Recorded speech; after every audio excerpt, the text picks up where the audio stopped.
ప్రజాస్వామ్యాన్ని కాపాడుకునేందుకు కమలా హారిస్ను అధ్యక్షురాలిగా ఎన్నుకోవాలని అమెరికా అధ్యక్షుడు Joe Biden అమెరికన్లకు పిలుపునిచ్చారు. ట్రంప్ను ఓడించి కమలా హారిస్, టిమ్ వాల్జ్ను అమెరికా ఎన్నుకోవాలన్నారు. కమలా హారిస్ 47వ అమెరికా అధ్యక్షురాలిగా బాధ్యతలు చేపట్టడం తథ్యమంటూ పార్టీ శ్రేణుల హర్షధ్వానాల మధ్య బైడెన్ పేర్కొన్నారు. అమెరికా భవిష్యత్తు ప్రజల చేతిలోనే ఉందన్నారు.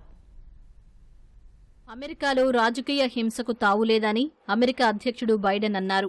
షికాగోలో జరుగుతున్న డెమోక్రటిక్ పార్టీ కన్వెన్షన్లో నాయకత్వ బాధ్యతలను అధ్యక్ష ఎన్నికల్లో పార్టీ అభ్యర్థి కమలా హారిస్కు అప్పగించారు.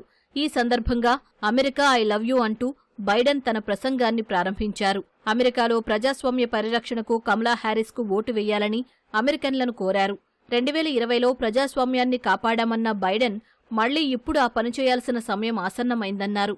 అమెరికా భవిష్యత్తు ప్రజల చేతిలోనే ఉందన్నారు. బైడెన్ వేదికపైకి రాగానే డెమోక్రటిక్ పార్టీ శ్రేణుల నుంచి ఆయనకు ఎమోషనల్ స్టాండింగ్ ఓవేషన్ లభించింది. వీ లవ్ జో అంటూ నినాదాలు చేశారు, ప్లక్కార్డులు ప్రదర్శించారు.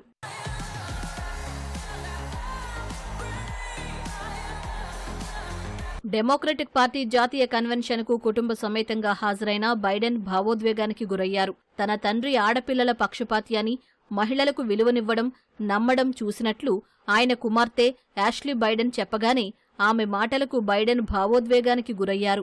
పక్కకు తిరిగి కన్నీటిని తుడుచుకున్నారు.